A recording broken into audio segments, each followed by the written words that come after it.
তারা মায়ের পুজো, সেই উপলক্ষে আজকের এত আয়োজন।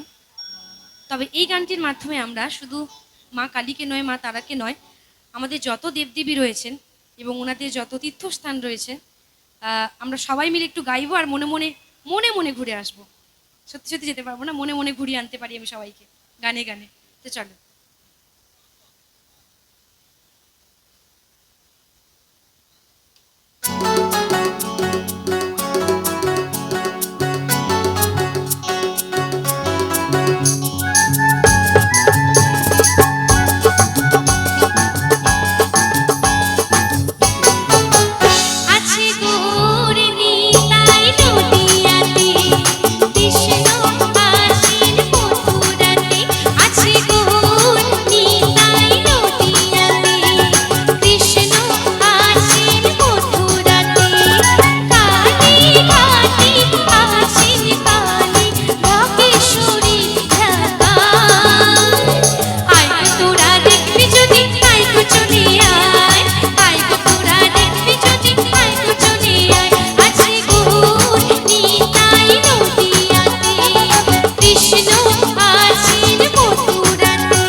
গান শেষ, গান